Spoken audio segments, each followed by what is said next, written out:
వాడిపోక ముందే నన్ను వాడుకో ప్రభువా.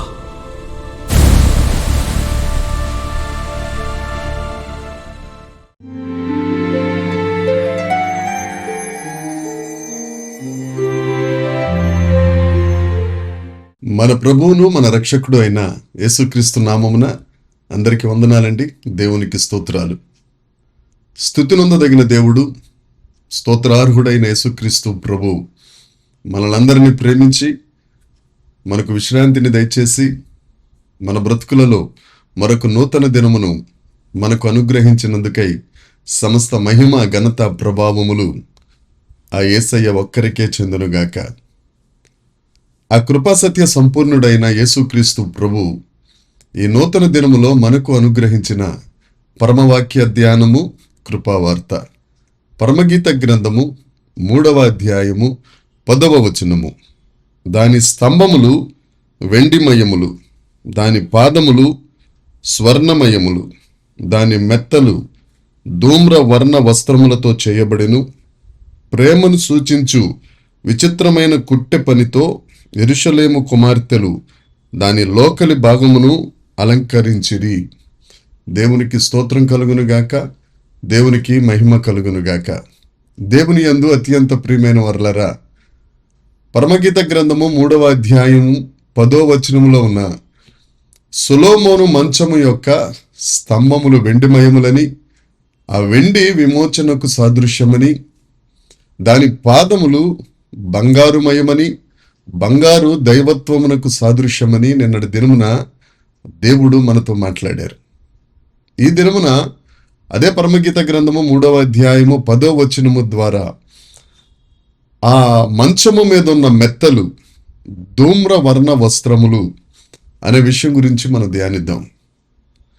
మెత్తలు అనగా వాడుక భాషలో తలగడ, తలదిండులు అని అంటారు. ఈ మెత్తలు ధూమ్ర వర్ణ వస్త్రములు. ఈ తలదిండులు ధూమ్ర వర్ణ వస్త్రములు. ధూమ్రము, మేఘము, పొగ ఇవన్నీ ఒకే అర్థాన్ని ఇస్తాయి. ధూమ్రమన్నా, పొగన్నా, మేఘమన్నా అది ప్రార్థనకు, స్తుతికి సాదృశ్యమని మనం గత దినములో దేవుని కృపచేత ధ్యానించగలిగాం. అంటే బంగారు దైవత్వానికి సాదృశ్యమైనట్టు, వెండి విమోచనకు సాదృశ్యమైనట్టు ఈ మెత్తలు, ఈ ధూమ్ర వర్ణ వస్త్రములతో చేయబడిన తలగడలు ప్రార్థనకు, దేవుణ్ణి స్తుతించడానికి, ఆరాధనకు సాదృశ్యమై ఉన్నాయి. కీర్తనల గ్రంథము 141వ కీర్తన 1వ వచనం చూస్తే, నా ప్రార్థన మీకు ధూపము వలెను, నేను చేతులెత్తుట సాయంకాలపు నైవేద్యము వలె ఉంటుందని దావీదు గారు కీర్తనలో రచించారు. మనం చేసే ప్రార్థన ఆయనకు ఒక ధూపముగా, ధూమ్రముగా, పొగగా ఉండాలని, మనం చేతులెత్తుట ఆయనకు నైవేద్యము వలె, ఆయన ఆఘ్రాణించే సువాసన గల నైవేద్యము వలె ఉండునట్లు, ఆయనకు చెందవలసిన స్తుతి ఆరాధన మనం కలిగి ఉండాలని, ఆయన ఆ మంచము అనే విశ్రాంతి తీసుకోవాలి అని అంటే మనము విమోచింపబడిన వారమై, దైవత్వము కలిగిన వారమై, ఆయనను స్తుతించువారిగా, ఆరాధించువారిగా ఉండాలని ఈ మెత్తల యొక్క అర్థం. రెండవది విచిత్రమైన కుట్టు పని, ప్రేమను సూచించు విచిత్రమైన కుట్టు పని. అపోస్తల కార్యములు 9వ అధ్యాయం 39వ వచనము నుంచి 49వ వచనము వరకు మనం చూడగలిగితే అక్కడ దోర్కా అనే ఒక బాలిక కనిపిస్తుంది, స్త్రీ కనిపిస్తుంది. ఆమె కుట్టు పని చేసేది, అల్లిక పని చేసేది. ఈ కుట్టు పని, అల్లిక పని ప్రేమకు సాదృశ్యము. దేవునికి స్తోత్రం. ఆమె తాను కుట్టిన ఆ అల్లిక పని చేసిన ఆ వస్త్రములను సంఘమునకు, తరువాత సంఘములో ఉన్న కార్యక్రమములకు, పరికరములకు వాటిని ఉపయోగిస్తూ ఉండేది. అక్కడున్న వృద్ధులకు, లేని వారికి ఈ వస్త్రములను, అల్లిక వస్త్రములను ఆమె పంచుతూ ఉండేది. సంఘంలో దోర్కా ప్రేమకు సాదృశ్యంగా తన వస్త్రములను, తను తయారు చేసిన వస్త్రములను పంచినట్లుగా సంఘంలో మనం కూడా ప్రేమకు సాదృశ్యంగా మనం ఉండాలి. విచిత్రమైన కుట్టు పని కలిగిన వారిగా, దేవునికి విశ్రాంతి కలిగించే ప్రేమకు సాదృశ్యమైన విశ్వాసులుగా, ప్రేమను కనుపరుచువారిగా, మనవలే ఇతరులను, మన పొరుగు వారిని ప్రేమించు వారిగా మనం ఉండాలని ఈ విచిత్రపు కుట్టు పని ద్వారా దేవుడు మనతో మాట్లాడుతున్నారు. మూడవది, ఆ యెరూషలేము కుమార్తెలు ఆ మంచమును అలంకరించారు. రాజు అత్యధికముగా కోరుకునేది, ఇష్టపడేది అలంకరణ.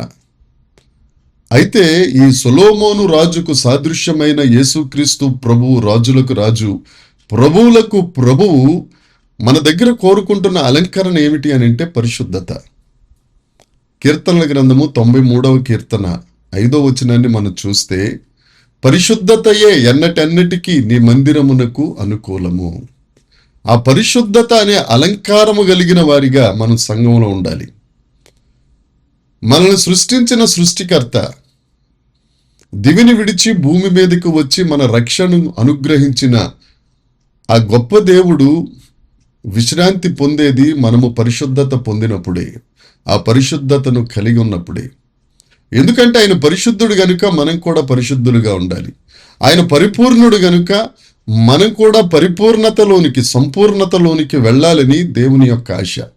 ఎప్పుడైతే మనము ప్రార్థన, స్తోత్రము, స్తుతి, ఆరాధన ప్రేమించు వారిగా, దేవుని పరిశుద్ధతతో అలంకరింపబడిన వారిగా ఉంటామో, ఆ దేవుడు, ఆ ప్రభువులకు ప్రభువు, ఆ రాజు, ఆ రక్షణకర్త మనల్ని బట్టి విశ్రాంతి తీసుకుంటారు అని ఈ పరమగీత గ్రంథం 3వ అధ్యాయం 10వ వచనం యొక్క లేఖన భాగం తెలియచేస్తున్న మాటలు.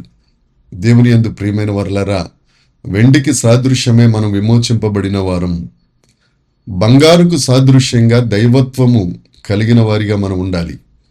మెత్తల వలె ప్రార్థించు వారిగా, స్తుతించు వారిగా, అనేకుల కొరకు యాచించు వారిగా, అనేకుల కొరకు విజ్ఞాపన చేసి దేవుణ్ణి సంతోషపెట్టు వారిగా ఉండాలి. అలాగే మనము ప్రేమకు సాదృశ్యముగా, విచిత్ర కుట్టిపని అయిన ప్రేమకు సాదృశ్యంగా మన వలె మన పొరుగు వారిని, ఒకరినొకరు మనం ప్రేమించుకుని, మనల్ని మనం ఉపేక్షించుకొని ఇతరుల కొరకు, ఇతరుల రక్షణ కొరకు, ఇతరుల ఆశీర్వాదం కొరకు ప్రాధేయపడు వారిగా, ప్రేమకు సూచనగా, పరిశుద్ధతో అలంకరింపబడిన వారిగా మనం ఉండగలిగితే నిశ్చయంగా సొలొమోను రాజు, యేసుక్రీస్తు ప్రభువు మనల్ని బట్టి ఆయన సంతోషిస్తారు, విశ్రాంతి పొందుతారు. కాబట్టి దినాన దేవుడు మనతో మాట్లాడుతున్న మాట, మన ఆత్మీయ జీవితం ఎలా ఉంది? ఆయనకు విశ్రాంతి ఇచ్చేవారిగా ఉన్నామా? ఎంతకాలం ఆయన వలననే విశ్రాంతి పొందాలి తప్ప, ఆయన ఆనందించాలి, ఆయన విశ్రాంతి పొందాలి అన్న ఆశ, తలంపు ఎప్పుడైనా ఎక్కడైనా ఉందా? ఒకవేళ లేనట్లయితే దేవుడు మనతో మాట్లాడుతున్నారు. అటు దిశగా ఆలోచిద్దాం. మన ఆత్మీయ జీవితాలు కట్టుకుందాం, ఆ దేవుణ్ణి సంతోషపరుద్దాం. దేవుడి వాక్యం మనందరి వెనుకడిలో దీవించునుగాక. ఈ వాక్యమును సమ్మతించే హృదయం దేవుడు మనందరికీ దయచేయునుగాక. ఆమేన్. ప్రార్థన చేసుకుందాం. పరలోకమందున్న మా తండ్రి, పరిశుద్ధుడా, కృపగలిగిన దేవా, నీకు స్తోత్రం. మనోహరుడా, మహోన్నతుడా, నీకు వందనాలయ్యా. నిన్ను ప్రార్థించు వారిగా, నిన్ను ఆరాధించు వారిగా, నీ వలే ప్రభువా ప్రేమకు నాయన మేము కలిగిన వారిగా, ప్రేమ గుణమును కలిగిన వారిగా, ప్రేమించు వారిగా ఉండగలుగుటకు, పరిశుద్ధతతో అలంకరింపబడిన వారమై నిన్ను సంతోషపెట్టు వారిగా, నీకు విశ్రాంతినిచ్చు వారిగా మేము ఉండగలుగుటకు మీరు కృప దయచేయండి. అటు కృప ఈ వాక్యం అన్న ప్రతి ఒక్కరికి మీరు అనుగ్రహించి, వీరి ద్వారా మీరు సంతోషించమని, మహిమ పొందుమని, వారిని ఆశీర్వదించమని యేసుక్రీస్తు నామమున ప్రార్థించి అడిగి వేడుకొనుచున్నాం తండ్రి. ఆమేన్. దేవుని కృప మనందరికీ తోడై ఉండునుగాక. దేవుడు మనలందరినీ ఆశీర్వదించునుగాక.